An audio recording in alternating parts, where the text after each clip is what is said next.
La profesora Pau Jiménez es profesora de Derecho Constitucional en el Departamento de Derecho del Instituto Tecnológico Autónomo de México, el ITAM. Es abogado de la Universidad Pompeu Fabra de Barcelona y de la Universidad Autónoma de Tlaxcala, en México. Obtuvo su doctorado y maestría en la Escuela de Derecho de Yale. Se incorporó al Departamento de Derecho del ITAM en el año 2011 y antes de eso estuvo como magistrado auxiliar, que sería el equivalente aquí en Colombia, en la Suprema Corte de Justicia de la Nación de México, en el despacho del juez José Ramón Cosío Díaz. Es integrante del Sistema Nacional de Investigadores, hace parte de distintos comités editoriales de distintas revistas, forma parte de la Coordinación General del CELA, que es el Seminario en Latinoamérica de Teoría Constitucional y Política, que es una iniciativa académica de alrededor de 20 universidades en Latinoamérica, y de la Universidad de Yale. Pertenece a otras asociaciones académicas y redes de investigación, tales como la International Society of Public Law, la Law and Society Association y la American Society of Comparative Law. Su trabajo de investigación se ha centrado en varios temas relevantes para el derecho constitucional, específicamente reforma constitucional y formas de cambio constitucional, análisis comparado de constitucionalismo mexicano, el control de constitucionalidad y el poder judicial, con énfasis en el análisis de la relación entre diseño institucional y desempeño, la protección de los derechos con un interés especial por el derecho antidiscriminatorio y las cuestiones de género. Dentro de este último es el que se enmarca la conferencia, la charla, digamos, del día de hoy, que es la discriminación por condición socioeconómica. El día de hoy no nos puede acompañar el doctor Carlos Bernal Pulido por una dificultad que tiene, entonces me concedió el honor de hacer la presentación de la profesora Francisca. Entonces le damos la bienvenida, profesora. Muchas gracias. Bueno, buenos días, gracias por venir. La verdad es que me siento casi como en casa en esta corte. Cuando yo era magistrada auxiliar, el ministro con el que trabajaba tenía unos programas de capacitación in situ, así le llamábamos, y nos enviaba a universidades y a cortes diferentes. Y así fue como yo vine por primera vez a la Corte Constitucional de Colombia, hace ya muchos años. Y he seguido siempre viniendo, tengo grandes amigos. Y bueno, justo hace 2 o 3 años también pude dar una plática aquí, que me parece que la organizó en la ponencia del magistrado Linares, y di una plática de derecho procesal de remedios mezclados con procedencia, pero bueno, que fue muy interesante para mí porque justo creo que exploramos un nivel que nos interesaba, ¿no?, tanto a ustedes que se dedican como a mí. Y bueno, ahora estoy encantada de volver, invitada por la ponencia del magistrado Bernal, que es del Externado, que también es una universidad, es la primera universidad en la que yo estuve en Colombia, cuando yo era becaria, una estudiante de Derecho todavía en España, y bueno, ahora resulta que la mitad del Externado está en la Corte. O sea que, por muchos motivos, me siento muy cómoda y me siento muy contenta de estar aquí. Lo que voy a hacer esta vez es muy preliminar, o sea, muy prospectivo, ¿sí? O sea, la propaganda decía que yo iba a presentar una investigación, pero la voy apenas a empezar, ¿sí? O sea, lo que quiero es plantear algunas cosas relacionadas con discriminación por condición social, que a mí me parece que son relevantes, interesantes, sorprendentes, y después acabar la plática un poco pues en diálogo con ustedes y que me cuenten un poco, pues, no sé, si hay algo de la jurisprudencia de la Corte colombiana que tengan por decir, o un poco acabar con un intercambio breve sobre eso, ¿sí? A propósito, una cosa pequeña, que también puede que nos lleguen preguntas u observaciones por vía web, que vamos a estar en Facebook Live, ¿cierto, Germán? Entonces estaremos ahí, digamos, por streaming también en la página de la Corte, entonces nos están siguiendo también varias personas. Disculpe. Bueno. La prohibición de discriminación por motivos relacionados con la condición social o la clase social está prevista, como yo les pasé en el abstract de lo que iba a dar, la verdad es que está prevista en un montón de constituciones y de tratados de derechos humanos, ¿sí? En mayor medida de lo que suele asumirse. Y además, siempre que yo pregunto, digamos, a mis alumnos, ¿no?, ahora que también estoy dando clases en el Externado estos días, a casi cualquier auditorio en el que hablo de derecho antidiscriminatorio, cuando uno pregunta, ¿ustedes creen que la gente en América Latina sufre discriminación solamente por ser pobre? La respuesta es abrumadoramente positiva, masivamente positiva. La gente cree que hay un montón de discriminación por motivos socioeconómicos en América Latina, ¿sí? Y a pesar de eso, se trata de una causal extremadamente poco litigada, ¿sí? O sea, hay pocos casos en los que la gente argumenta discriminación por condición socioeconómica y, consiguientemente, hay muy pocas sentencias, a pesar de que les digo que esta es parte de la investigación que voy a hacer, que todavía no la hice, pero preliminariamente hay pocas sentencias tanto a nivel de cortes constitucionales como a nivel de cortes de derechos humanos, ¿no? Entonces, la idea de esta charla es un poco dar cuenta de las pocas reflexiones académicas que hay sobre el tema, porque también ahí es una cosa rara, que no hay una gran masa de producción académica sobre este tema. Platicar un poco lo que la literatura identifica como pros y contras de dar más centralidad a la discriminación por motivos socioeconómicos dentro del derecho antidiscriminatorio, ¿sí? Y después tratar de poner algunos puntos sobre la mesa sobre cosas que a mí me parece que son interesantes cuando nosotros nos ponemos el proyecto de pensar en este tema en el contexto específico de América Latina, ¿sí?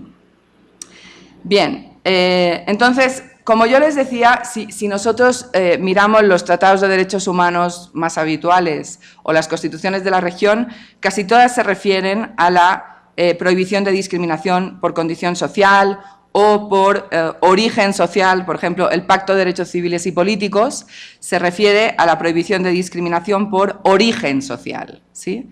La misma expresión encontramos y eso tanto en el artículo 2 como en el artículo 26. El artículo 2 es el que dice no puede haber discriminación en el goce de los derechos garantizados en el pacto, y el artículo 26 es, aunque no estén garantizados en el pacto, cuando la ley, ¿no? Igual protección de la ley sin discriminación, y vuelve a mencionar, dice el artículo 26, origen social, propiedad, nacimiento u otro estatus.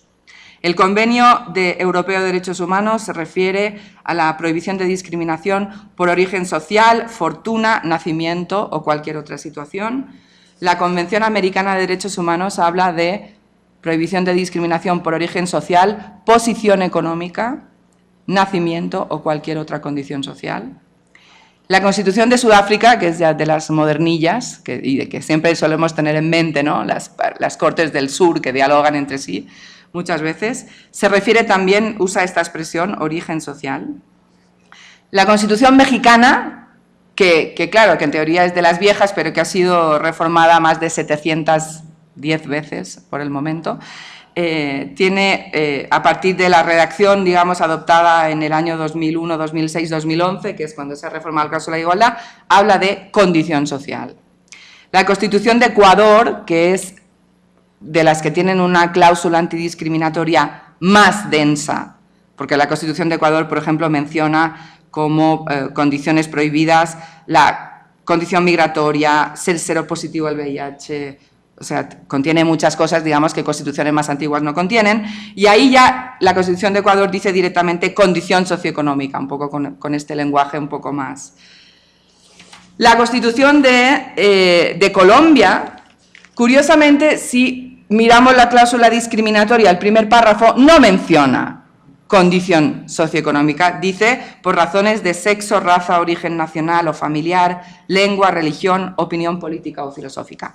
Pero el artículo 13 tiene 2 párrafos más, y el segundo dice: el Estado promoverá las condiciones para que la igualdad sea real y efectiva y adoptará medidas en favor de grupos discriminados o marginados en general, lo cual me parece que no, le falta relación. Y después dice: el Estado protegerá especialmente a aquellas personas que por su condición económica, física o mental, pero digamos, nos vamos a fijar en la económica, se encuentren en circunstancias de debilidad manifiesta, y sancionará los abusos o maltratos que contra ellas se cometan.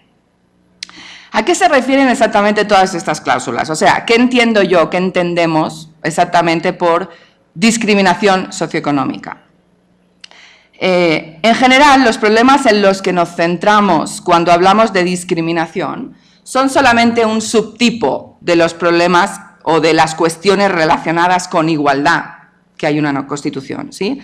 La igualdad o desigualdad entre las personas es relevante para las constituciones y para los tratados desde varias perspectivas y normalmente entendemos que la desigualdad de recursos como tal, o sea, las desigualdades distributivas, es algo de lo que se ocupan centralmente los derechos sociales y las ramas mayoritarias del Estado a través de la elaboración de políticas sociales, ¿sí? O sea, entendemos que ese tipo de problemas macro de igualdad, digamos que primordialmente ¿no? hay otras partes de la Constitución que se enfocan en ellas.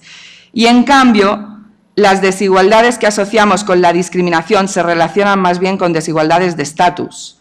Como ha dicho Sandra Fredman en esta plática, me voy a basar mucho en las investigaciones de Sandra Fredman, por un lado, que es una profesora de Reino Unido, y en un artículo muy pionero sobre la materia de una profesora que se llama Sara Ganti, ¿sí? Que trabaja en Bélgica.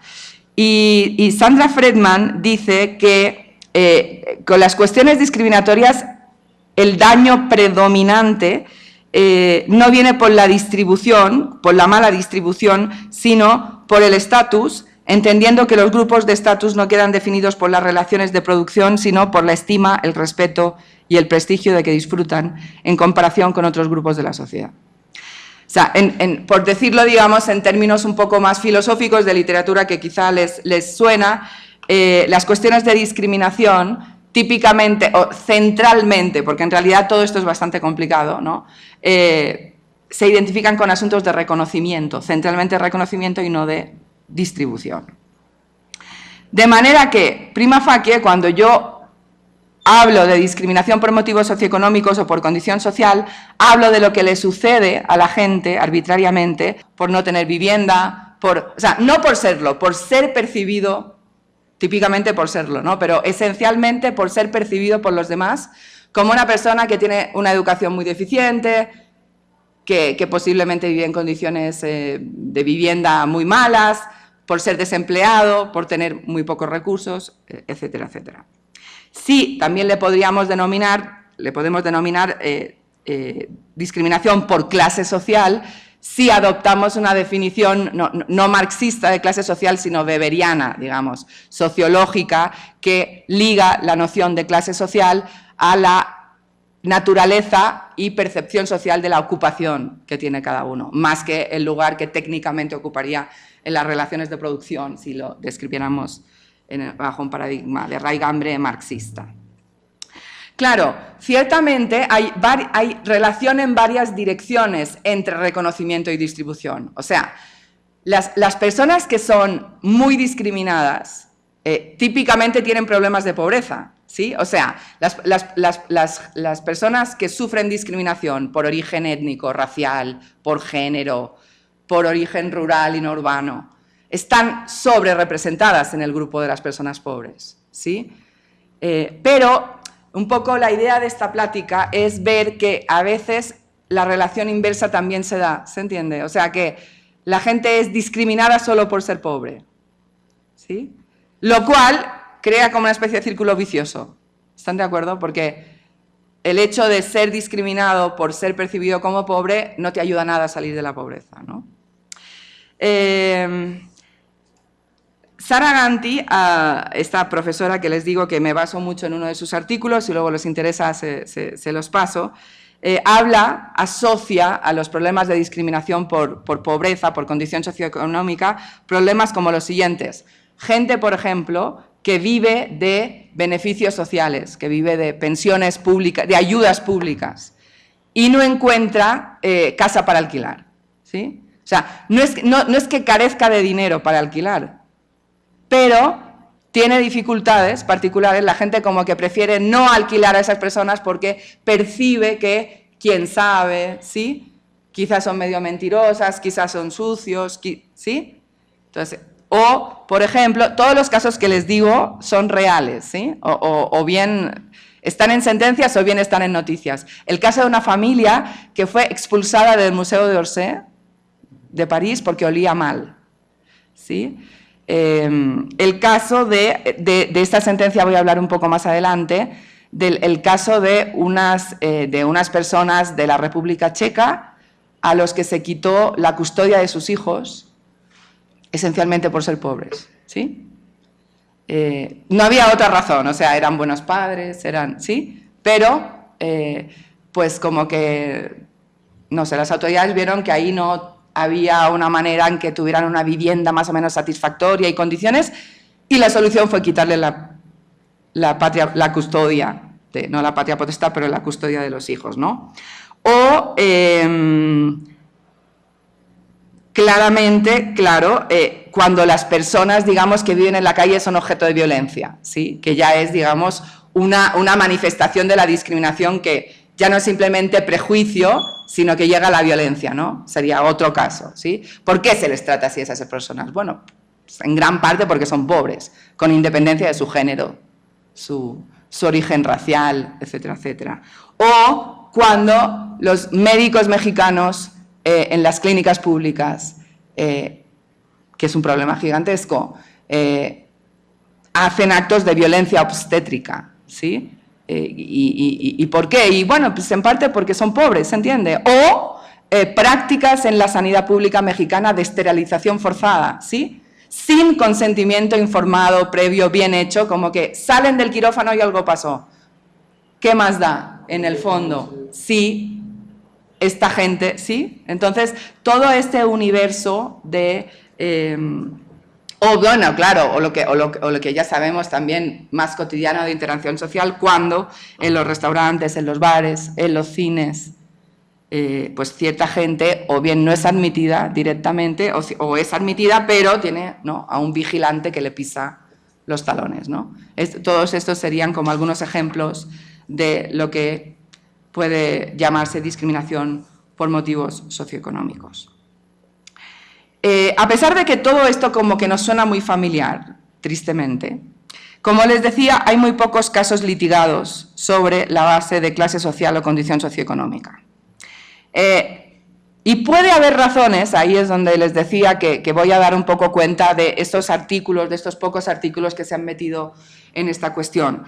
Puede haber razones, o sea, hay un debate académico interesante entre, digamos, académicos que se dedican al derecho a la igualdad, o sea, dentro de esa, digamos, cancha especializada, algunos dicen que quizá no es una buena idea convertir la pobreza en categoría sospechosa, ¿se entiende? Que es complicado. ¿Cuáles son esos argumentos? Y después veremos la contestación de los que creen que no son argumentos de un peso definitivo y que hay otros argumentos a favor de hacerlo, ¿no? Primero, que es un concepto medio vago, ¿sí? O sea, ¿qué es una persona pobre? ¿Sí? O sea, cómo vamos a acotar el grupo de personas a los que jurídicamente vamos a tener, ¿no?, que articular ciertas reglas, ¿no? Es algo medio relativo, un poco inasible, dicen estas personas. O sea, no es tan fácil, así como, no sé, identificar cuál es el colectivo de personas discriminadas por orientación sexual o por género o por origen étnico, parece que es un poco más fácil, dice este argumento, que el asunto de la condición socioeconómica, ¿no? El segundo argumento es que, si ustedes recuerdan los criterios que siempre solemos usar para identificar cuáles son los grupos en el derecho antidiscriminatorio, ¿no? Uno de los criterios que siempre utilizamos es que sea, no, cuando discutimos cuáles son los rasgos en los que uno nos vamos a fijar, por ejemplo, para hacer una presunción ¿no?, para partir de que vale la pena hacer escrutinio intermedio o estricto, siempre se habla de rasgos que identifican, por los cuales las personas de ese grupo son identificados por los demás y que también tienen un peso de identificación para las personas involucradas, ¿sí? O sea, ser mujer, ¿no?, ser persona indígena, ser hablante de... y claro, aquí el argumento dice que la vertiente identificación, identificación externa sí hay, ¿sí?, en el sentido de que la gente dice, uy, no lo dice, pero actúa, pero que en la vertiente de autoidentificación la pobreza funciona diferente, ¿no?, que género, que origen étnico, que lugar de nacimiento, residencia, etcétera, ¿no? Mucha gente no no siente, no se identifica, no quiere ser identificada por eso, incluso hasta el punto que ustedes saben que en Europa mucho, no sé aquí en Colombia si pasa mucho, que muchas personas necesitadas de asistencia social no acuden a los centros, porque no, ¿sí? O yo qué sé, el Estado les ofrece albergues y demás, y ellos dicen, no, yo voy a seguir en la calle, yo voy a seguir en el metro, ¿sí? Precisamente porque hay como un rechazo. En cambio, en los otros grupos, claro, en parte es un problema sentirte identificado por eso, pero por otro lado, todos incluiríamos esos criterios también en una, o casi todos, en una colección de rasgos, ¿no? Yo soy mujer, tal, de religión tal, o laica, ¿sí? Y ahí es una cosa que no sabemos si funciona exactamente igual. También, tercer argumento, se ha dicho que la pobreza quizá no es una característica personal, como parecen serlo los otros criterios que utilizamos en derecho antidiscriminatorio para hacer escrutinios reforzados, que se ligan a rasgos o bien inmutables o bien mutables, pero que consideramos que no podemos exigir a las personas que los cambien, ¿no? O sea, género, difícilmente mutable, se puede, pero en cualquier caso no vamos a forzar a nadie a eso, religión, origen étnico, ¿sí? Lenguajes relevantes para la identidad, ¿no? Y, bueno, y aquí se dice también, bueno, quizá la pobreza no es tan análoga, no se puede considerar una característica personal en ese sentido.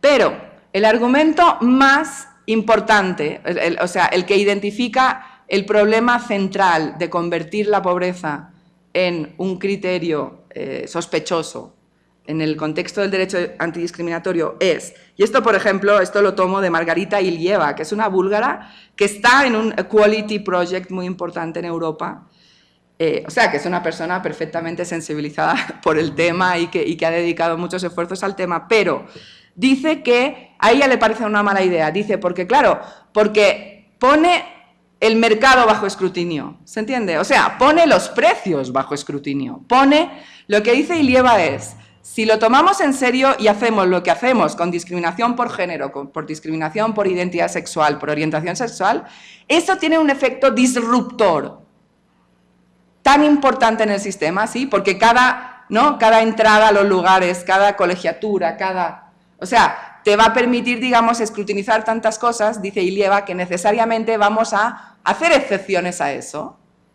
porque no vamos a poder consistentemente hacer eso, y al final eso va a dañar la integridad del derecho antidiscriminatorio, ¿sí? O sea, va a hacer daño, va a quitar, ¿no? O tiene el problema de que quizá podría quitar fuerza a lo que nosotros queremos que el derecho antidiscriminatorio sea capaz de hacer. En el fondo, esto es lo que está atrás, uno puede sostener, del rechazo terminante de los norteamericanos a convertir la condición social en una de las categorías sospechosas bajo la jurisprudencia de la enmienda 14, ¿sí?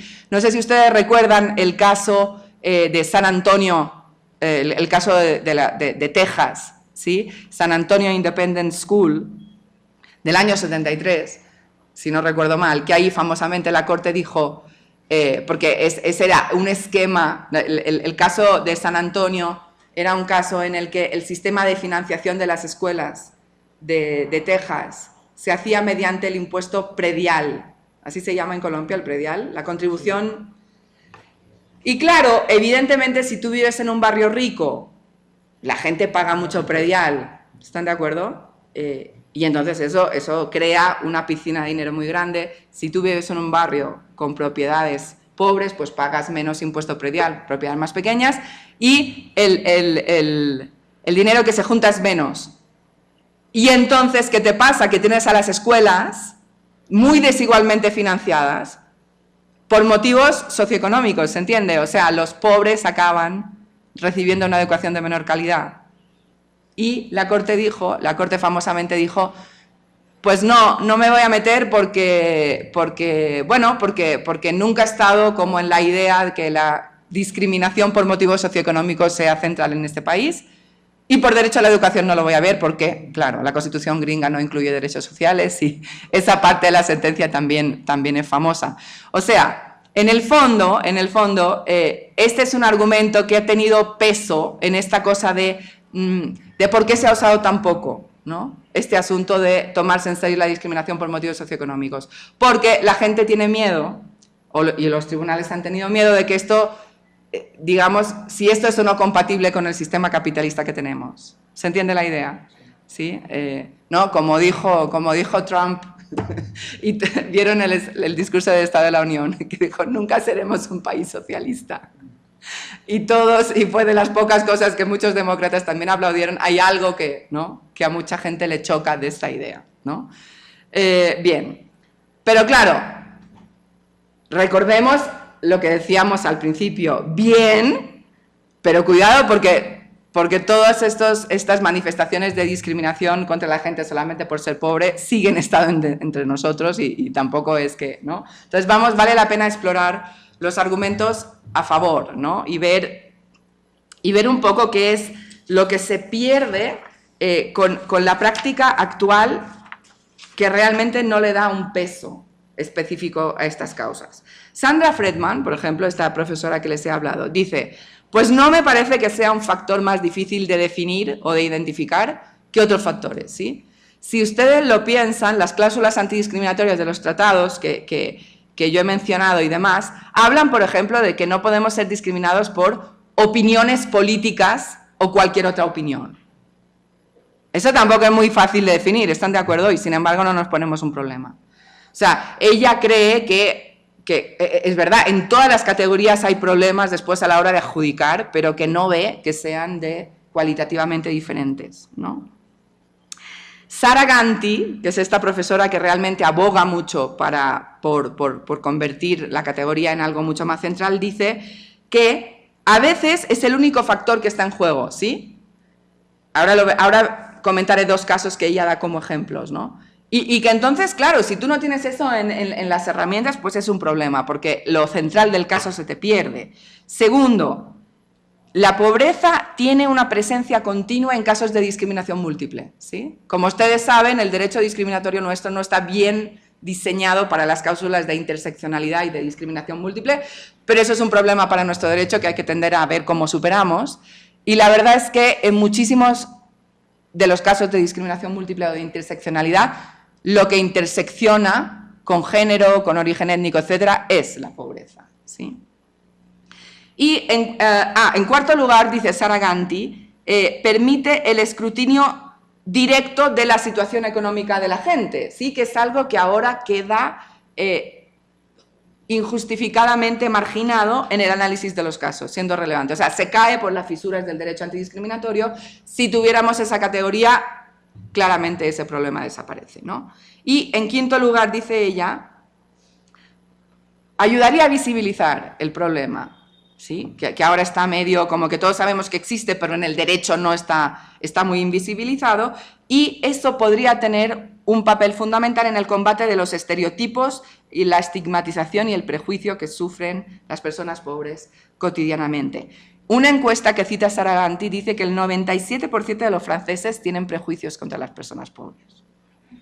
O sea que digamos que ahí hay dinámicas de estigma muy, muy fuertes, ¿no? Y que de pronto, bueno, pues que vale la pena explorar lo que hasta ahora no hemos estado haciendo, que es tomárnoslos en serio dentro del derecho antidiscriminatorio. Ella comenta dos sentencias que es interesante, las voy a comentar. Hay una sentencia del Tribunal Europeo de Derechos Humanos que se llama Garib contra Holanda versus the Netherlands, del año 2016. Y es el siguiente caso. Es un caso en el que la ciudad de Rotterdam, en Holanda, sacó un programa de ayuda para acceder a la vivienda, ¿sí? Para ir a vivir a ciertos barrios. Pero tú solo podías acceder a esas ayudas si tenías un cierto ingreso. O sea, un ingreso no ultra alto, pero altito, ¿sí? O sea, esta señora, la señora que pidió la ayuda era una madre soltera con 2 hijos y había encontrado en ese barrio pues un departamentito que satisfacía sus necesidades y no le dieron la ayuda porque no era suficientemente adinerada. ¿Cuál era la idea de la política pública? La idea de la política pública era que si la gente rica se mudaba a esos barrios mejorarían. O sea, era una política que decía vamos a gentrificar, no sé si aquí se usa. Ustedes tienen problemas de gentrificación en Bogotá. O sea, barrios a lo que van los hipsters, la gente, ¿sí? Pero que eso expulsa a la gente que tradicionalmente vivía en esos barrios. O sea, el barrio se vuelve como más guay, ¿se entiende? Pero eso tiene un enorme costo en términos de expulsión. Pero lo que dice Saraganti es lo siguiente, fíjense, en esta sentencia, la Corte dijo, lo que está en juego es el derecho a escoger la residencia. Y eso, pues yo voy a ser bastante diferente con el Estado, ¿sí? Porque tampoco... O sea, el Estado hace una política pública acerca de, ¿no? Y no me parece un derecho, una parte hardcore de ningún derecho como para que yo haga escrutinio estricto. Entonces dijo, pues voy a escrutinizar bastante suavemente la política pública esta de Rotterdam y no le veo problema. ¿Qué dice Saraganti? Si tú hubieras visto este caso, no desde la perspectiva del derecho a escoger residencia, sino del derecho a no ser discriminado por pobre, otra cosa hubiera pasado. ¿Están de acuerdo? Porque ¿cuál es la presunción, cuál es la premisa de esta política pública? Pues que los barrios integralmente pobres son un problema, ¿se entiende? O sea, que hay que llevar ricos a ciertos barrios para que el barrio mejore. O sea, ¿se entiende un poco la idea? O sea, hay algo como que, no, vamos a tratar de mejorar esto, hay algo del estereotipo, del estigma. Es como si los barrios pobres, solamente por ser pobres, fueran lo que siempre cognitivamente hemos visto que la gente asocia a la pobreza, más peligrosos, más... Entonces, tanto por motivos de impacto en la gente pobre, como por motivos de, en el fondo, el estereotipo de que los pobres causan problemas, de que un barrio de pobres es un barrio que tiene que ser mejorado. ¿Sí? O sea, no por lo que le falta, sino porque, ¿no? Simplemente llamando a gente más rica la cosa va a mejorar. ¿Se dan cuenta? Entonces, bueno, Saraganti dice, ven, este es uno de los casos que se hubiera podido fallar diferente si hubiéramos tenido esa categoría más trabajada en el derecho antidiscriminatorio. El otro caso... bueno, son varios, pero quiero comentar estos dos. El otro caso es el de Valová y Vala contra la República Checa del año 2006, también del Tribunal Europeo de Derechos Humanos, que es el que yo ya les he anunciado, que es una pareja de personas que pues eran buenos padres, tenían como 5 o 6 hijos, pero no tenían muy bien cómo mantenerlos y que la solución fue quitarles a los hijos y darlos a custodia del Estado. Versus, ¿sí? O sea, pensar que no eran merecedores de seguir por ser pobres, era la única razón. No tener los medios suficientes, versus, digamos, hacerlos beneficiarios de ayudas o lo que fuera, ¿sí? Este caso, sí que el Tribunal Europeo de Derechos Humanos dijo, las autoridades lo hicieron mal. Está mal que le quitaran la custodia, pero ¿por qué? Lo fallaron bajo el artículo 8, intimidad. Y dice Saraganti, en realidad, o sea, vida familiar, invasión, dice, sí, ok, pero en realidad aquí lo que está en juego es que les quitaron a los hijos por ser pobres. Y claro, no, la Corte no se mete porque no se mete, porque la categoría no está trabajada y porque, ¿sí? Entonces, bueno, esos son dos de los casos que uno, ¿no?, puede pensar a la luz de los argumentos a favor de dar más centralidad a esta categoría. Claro, en modo alguno, de todas maneras, esta es la última parte de mi... ¿Cuánto llevo? ¿Voy bien? Me quedan como 7 minutos, 5 minutos. En modo alguno se trata, evidentemente, de sustituir, en todo caso esto sería una operación complementaria a simplemente efectivizar todo lo demás que ya tenemos en la Constitución, ¿se entiende? No es que si vamos a hacer esto ahora ya, como yo les decía, nada, o sea, nada de esto quiere decir que la única manera de dar relevancia a la clase social, a la condición social, sea incorporando la clase social como categoría sospechosa. No tenemos nunca que olvidar esto. ¿Por qué? Fíjense lo que está pasando en Estados Unidos. Acaba de salir un artículo en el Yale Law Journal bueno, no sé si está publicado o se va a publicar, lo saqué de las bases de datos que los autores ponen en sus artículos, de una profesora de Texas que se llama Kerry Franklin, que se llama The New Class Blindness, la nueva ceguera a la clase, y que dice lo siguiente, dice, cuidado, es verdad que en estos casos famosos la Corte Suprema de los Estados Unidos se negó a considerar hacer escrutinio estricto por motivos de clase social o condición socioeconómica, pero eso no significa que, tanto en la Corte Warren, por supuesto, pero incluso en la Corte Burger, la que vino después, la que va como del año 69 a 86, va la Corte Burger, eso no significa que en la jurisprudencia de toda esa época la clase social no tuviera un factor muy importante en la jurisprudencia no de no discriminación, no de equal protection, sino en la jurisprudencia de due process, de substantive due process, de la cual cuelgan en Estados Unidos derechos como intimidad, ¿se acuerdan? Y dice esta profesora, cuidado porque ahora la gente, o sea, en Estados Unidos la judicatura, la política, la gente cada vez es como más conservadora y dice, bueno, es que no importa haber desigualdad por condiciones socioeconómicas porque ya dijo la Corte que nosotros eso no lo vemos como sospechoso en derecho antidiscriminatorio. Y dice esta profesora, cuidado, pero siempre tuvimos en cuenta eso a la hora de pensar qué significa el derecho al voto, qué significa el derecho a la contracepción, qué significa el derecho al aborto. Y da unos ejemplos bastante convincentes. Por ejemplo, en la sentencia Griswold, no sé si se acuerdan, que es la que se reconoció que el acceso a la contracepción en Estados Unidos, que se falló como un caso de intimidad, claro, no bajo equal protection, pero dice la Corte, que en realidad lo que estuvo atrás del reconocimiento del derecho a la contracepción era la situación de las mujeres pobres. Porque las mujeres ricas no tenían ningún problema, ¿se entiende? Ellas accedían a lo que querían, donde querían, ¿sí? Entonces, sí, esta autora revisa todas las discusiones y lo que dice es, fíjense que las consideraciones de clase tuvieron mucho peso en el reconocimiento de este particular derecho. El derecho a ser asistido de oficio por un abogado, ¿sí? Igual, no es un derecho que se emane de equal protection en Estados Unidos, es un derecho, el derecho a abogado de oficio en los estados, porque la Constitución Federal te permite derivarlo muy fácilmente en los casos federales, pero no, y la Corte dijo en todos los juicios, ¿sí? Y los estados tienen que reconocerlo.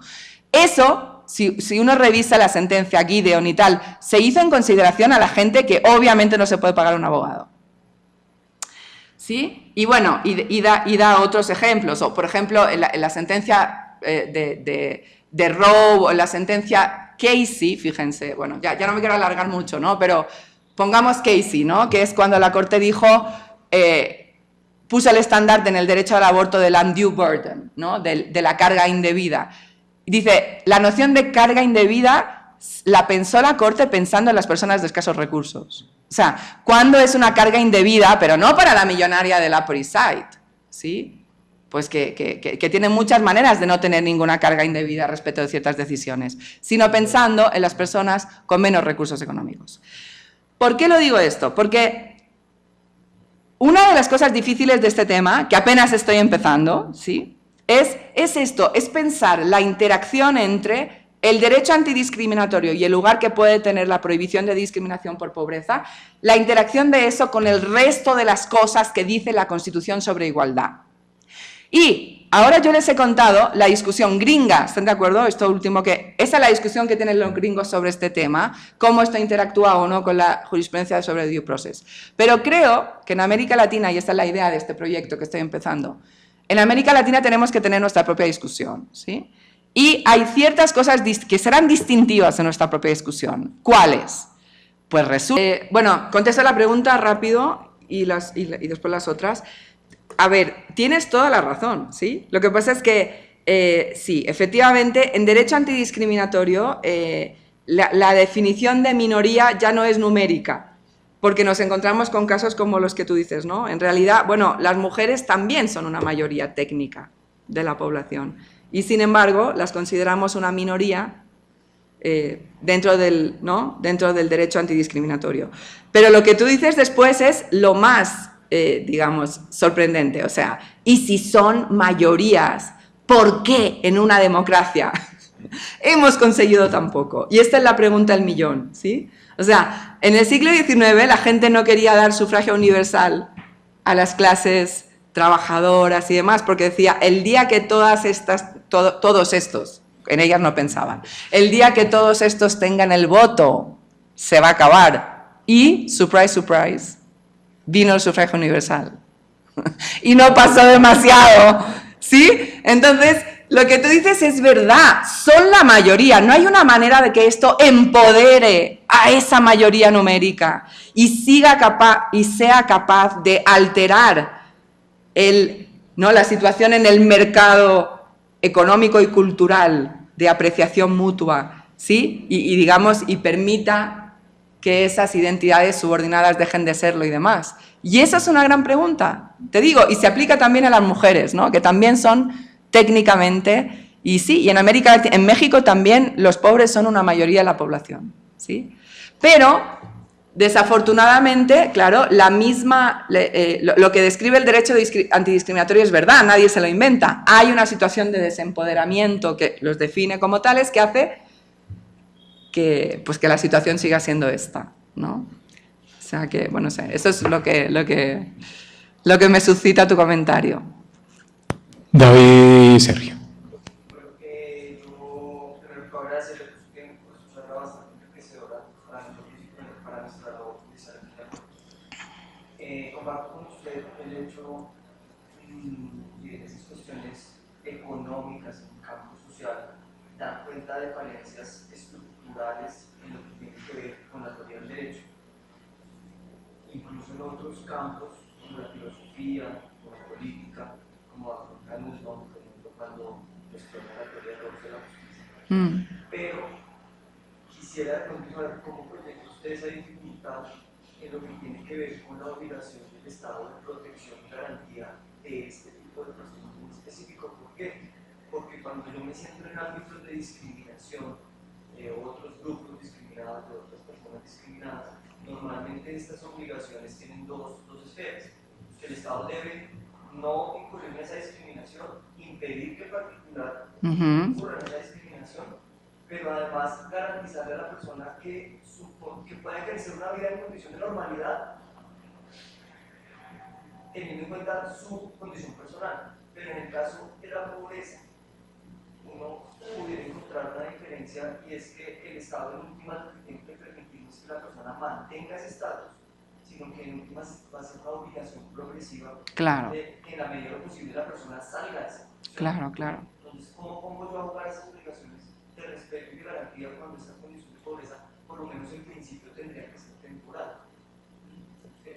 Sí, no, es muy pertinente, ¿ves? Esta es otra de las cosas que hay que explorar cómo interactúan. Claro, nosotros tenemos en América Latina tenemos una teoría de las obligaciones estatales respecto de los derechos súper densa, ¿no? Respetar, proteger, garantizar. Entonces, lo que hay que pensar es cuál es la chamba que hay que hacer desde la judicatura y que la hacemos respecto de muchos derechos, ¿sí? ¿Y qué podemos hacer en términos de pobreza con esas herramientas? ¿Se entiende? Y sí, intuitivamente tú dices, claro, o sea, o lo que tú, ¿cómo te llamabas, Sebastián? El interviniente anterior.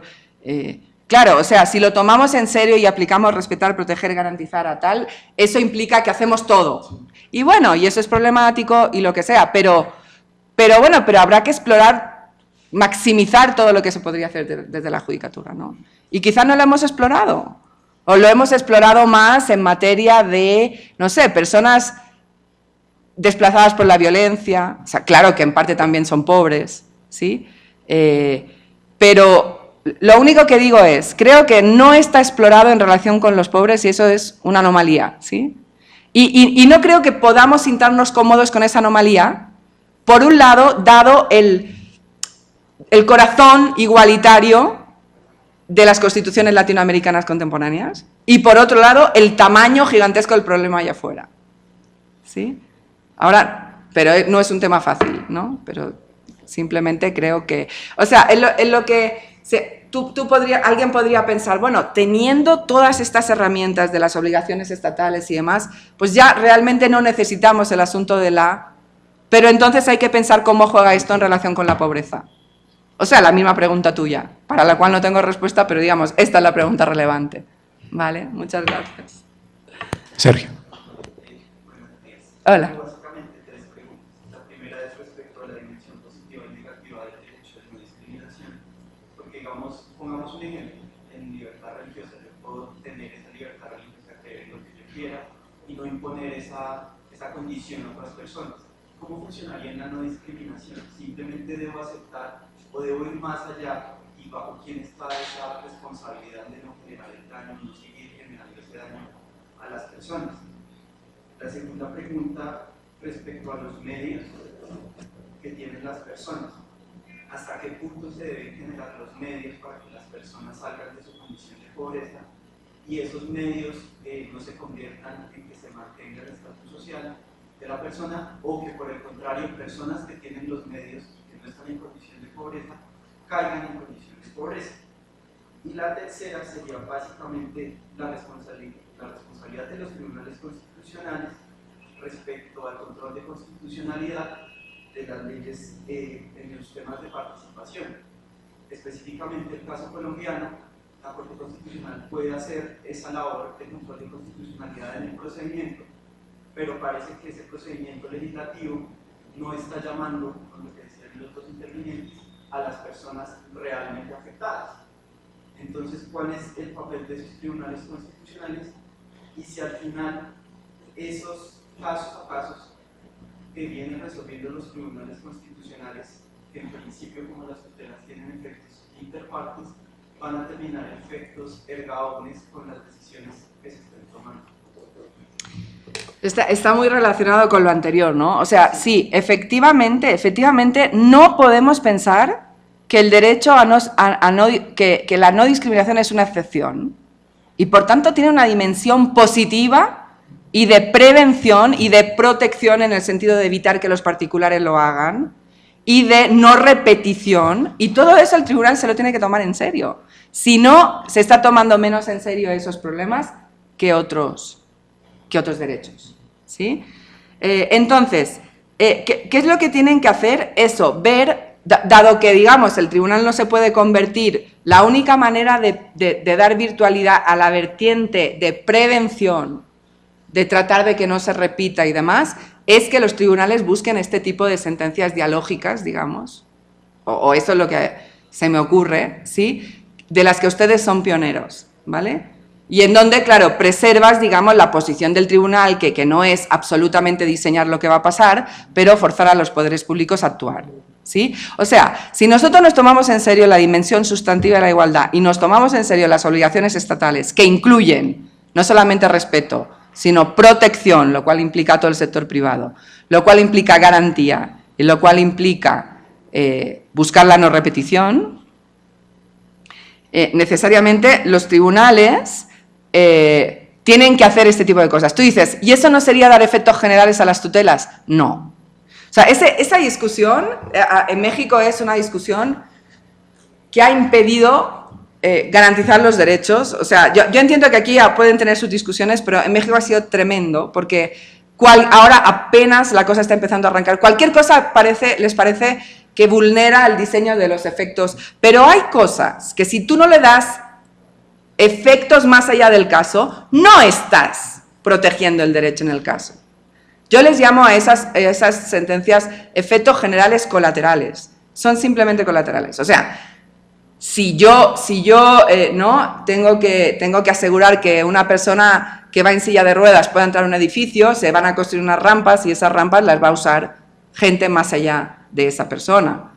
Pero eso no es dar efectos generales a la tutela, sino es tutelar a esa persona. Asegurarse de que ese problema se lo solucionas. A nivel más complicado, más macro de estos problemas, me parece lo mismo, ¿sí? O sea, amparar o tutelar a ciertas personas en algunas ocasiones te va a llevar a ese tipo de resolutivo, claro. Y eso siento que es algo que los tribunales tienen que hacer con una razonabilidad, con una, digamos, con un espíritu democrático y con mucho cuidado y demás, pero que sí, que es la única manera, ¿no? No sé, lo del procedimiento legislativo es un poco lo mismo, o sea, lo que tienen que hacer los tribunales constitucionales es hallar la manera de que esas normas sobre participación en el proceso legislativo no se queden en papel, ¿sí o no? ¿Cómo tienen que hacer esto? Porque esa es su responsabilidad, ¿sí? O sea, si la Constitución dice, yo este tema en sus detalles lo desconozco, pero si la Constitución dice, en el procedimiento legislativo van a participar tales y tales cosas, pues claro, evidentemente el tribunal no va a hacer la ley él, ni va a hacer el procedimiento legislativo él. Lo que tiene que es encontrar una manera creativa de que no le salga cuenta al legislativo, ¿sí? No violar esas reglas, o sea, tiene que dar consecuencias al hecho de... Entonces, bueno, o sea, de nuevo, es buscar soluciones como intermedias, ¿no? En donde si los tribunales no son un poco audaces, no pasa nada, por tanto tienen que ser audaces. Ahora, claro, tienen que sentirse parte de un sistema constitucional que tiene más actores. ¿Sí? Y creo que eso en derecho antidiscriminatorio no lo hemos pensado suficiente, especialmente en relación